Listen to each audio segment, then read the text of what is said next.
नमस्कार, मैं हूं प्रवीण गौतम। दोस्तों, इजराइल में काम करने के लिए देश के कई राज्यों में मजदूरों की भर्तियां हो रही हैं।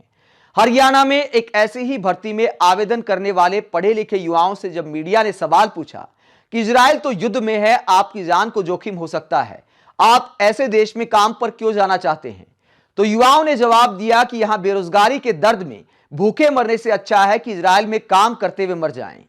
युवाओं का ऐसा जवाब दिखाता है कि देश में बेरोजगारी के हालात क्या हैं। सरकारी स्कूलों के हालात ऐसे हैं कि छतें गिर जाती हैं, टीचर बच्चे घायल हो जाते हैं, लेकिन मीडिया या सत्ता वाले इसकी बात नहीं करते, क्योंकि पब्लिक को मिथ्या चेतना में पहुंचा दिया गया है। असल मुद्दों से ध्यान भटकाने के लिए, इन सब बातों को दरकिनार करने के लिए मिथ्या चेतना में पहुंचा दिया गया है देश की जनता को। यह मिथ्या चेतना क्या है, जिसके बारे में कोचिंग गुरु विकास दिव्यकीर्ति बताते हैं और राम मंदिर का उदाहरण देते हैं। यह वीडियो काफी वायरल हो रहा है विकास दिव्यकीर्ति का, जिसमें वो बताते हैं, यहां पर उन्होंने लिखा है मिथ्या चेतना, और फिर बताते हैं कि यह मिथ्या चेतना है क्या।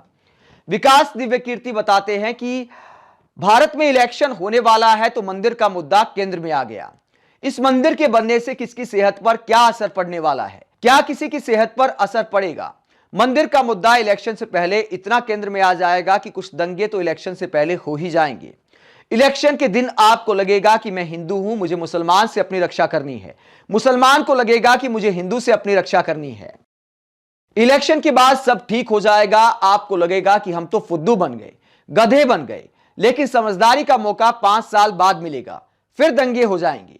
ये मिथ्या चेतनाएं हैं कि असली मुद्दे पर ध्यान न दो कि तुम्हें रोटी नहीं मिल रही, गरीबी है, बिजली नहीं आ रही, इस पर ध्यान मत दो।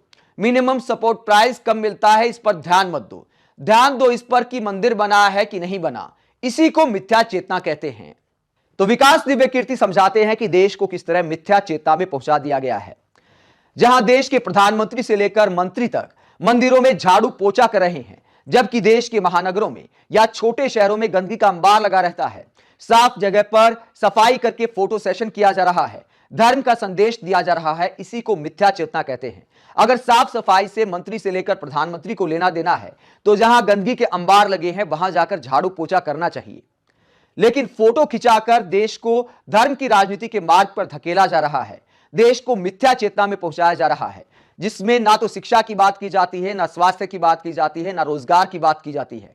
मिथ्या चेतना में बताया जाता है कि कौन सी पार्टी हिंदू विरोधी है, किस पार्टी ने राम मंदिर का निमंत्रण ठुकरा दिया, किसने किसका अपमान कर दिया। देश के प्रधानमंत्री बताते हैं मिथ्या चेतना को फैलाने के लिए कि मुझे कितनी गालियां आज तक की गई हैं।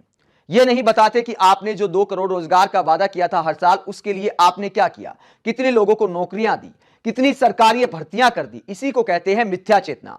मिथ्या चेतना के तहत यह काम किया जाता है कि जो सरकारी भर्तियां होती हैं थोड़ी बहुत, उनको इकट्ठा करके प्रधानमंत्री के द्वारा नियुक्ति पत्र दिया जाता है। जो काम पिछली सरकारों में डाकिये किया करते थे वो आज देश के प्रधानमंत्री कर रहे हैं। इसी को कहते हैं मिथ्या चेतना, जहां असल मुद्दों से ध्यान भटकाया जाता है और धर्म के नाम पर राजनीति की जाती है।